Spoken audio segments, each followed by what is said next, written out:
Hello, dear listeners and dear viewers to the Bible Journey program here at Radio Maria Nairobi, a Christian voice in your home. I am your host and presenter, Sister Beatrice, and it is actually my great pleasure to be with you once again.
It's a great joy for me to continue journeying with you with the Word of God, and especially as we continue this beautiful journey with the book of the prophets. And today actually we are beginning a very special experience with the book of the Prophet Amos. The Prophet Amos is a prophet who demands what we call God's justice. He demands God's justice.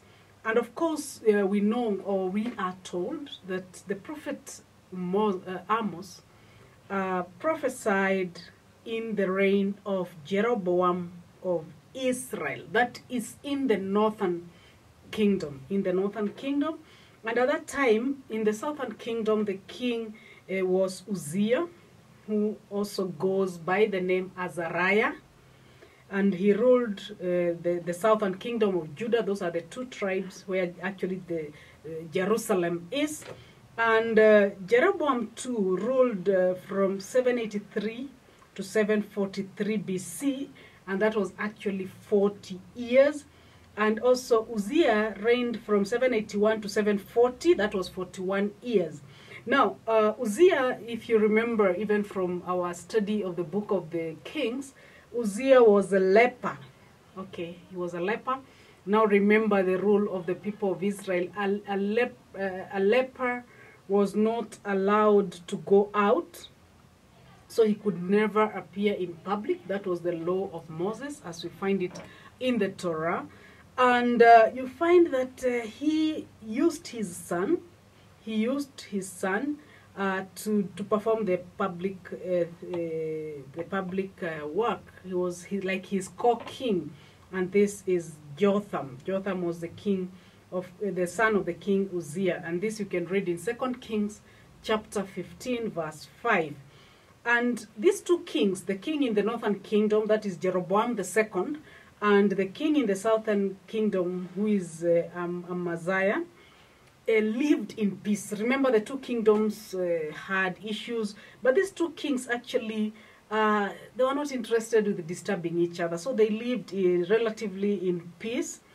And even though earlier we had seen that there were other kings that would fight each other, the north and the south, but these two were quite peaceful with each other. And this is because they had a common enemy. They had a common enemy in Damascus, Aram. And this common enemy also had someone who was disturbing him, the Assyrians. That Aram now was being disturbed by Assyrians under Shalmaneser the third. And of course, we know there was a battle that was fought. And because of this, we find that there was this peace. And this is the time also somehow the upper class, or the ruling class, was living relatively in peace. They were living relatively in peace, and also they were living in great opulence. Remember, this is soon after the rule of Solomon, who had left a lot of wealth in Israel. Then his son Rehoboam becomes king, but he's unable to keep together the two splits, because the northern kingdom, they felt that, or some people within the kingdom felt that all the kings came from the south, and of course they were being taxed heavily. Remember, Solomon taxed the people quite heavily because he had a lot of projects. He was a great builder, a great administrator.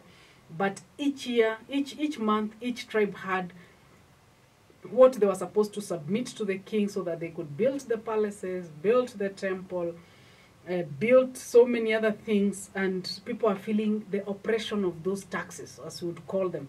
And when they asked for those taxes to be reduced, actually Rehoboam had agreed, if you remember, and if you read in the book of 2 Kings, but some of the advisors of his own father, the advisors of his own father actually had told him to accept.